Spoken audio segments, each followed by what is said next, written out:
Assalamualaikum warahmatullahi wabarakatuh. Bismillah, alhamdulillah, salatu wassalamu ala rasulillah sayyidina Muhammad ibn Abdillah wa ala alihi wa ala kata. Sebelum kita awali pembahasan kita hari ini, mari kita puji dia dengan membaca basmalah. Bismillahirrahmanirrahim. Pertemuan kali ini mari kita sadari kehadirannya di setiap waktu, di setiap detik, di sini, saat ini, sekarang, agar kehidupan kita ini senantiasa selalu memiliki tidak ada keraguan dalam menjalani kehidupan ini dengan bahagia. Teman-teman sekalian, saya akan menerangkan sedikit tentang psikologi Islam. Psikologi Islam itu dimana kala ketika diri kita itu terpuruk dalam masalah keruwetan dalam kehidupan ini, kita sebagai seorang umat Islam haruslah bisa memberikan suatu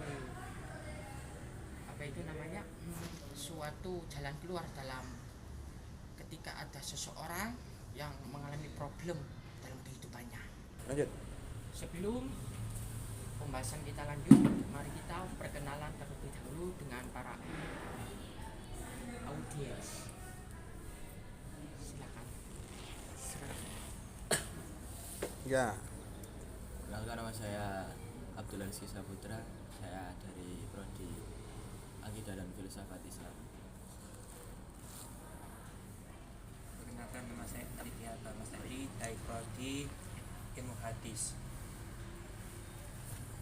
Perkenalkan, nama saya Sedat Razan dari Prodi Ilmu Al-Quran. Terima kasih atas perkenalannya. Kita lanjutkan. Dalam diri manusia itu ada beberapa ada hubungan secara jasmania dan hubungan secara rohania.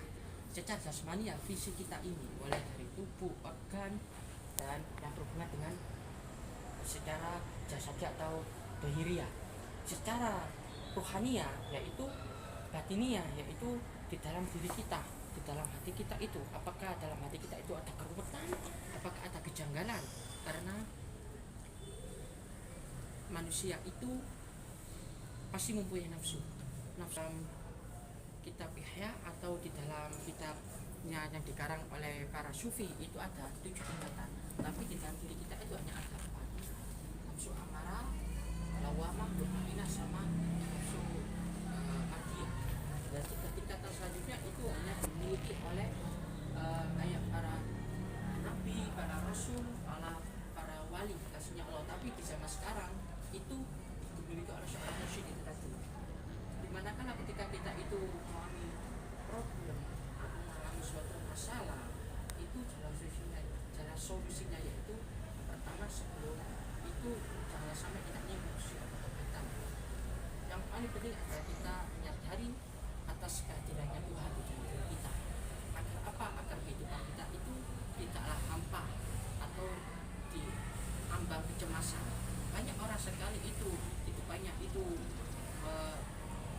selalu berpautan dengan duniawi, tapi dia itu tidaklah selalu menyadari atas kehadirannya. Makanya kehidupannya itu selalu terasa hampa karena banyak sekali hiruk duniawi yang dia masukkan di dalam dirinya.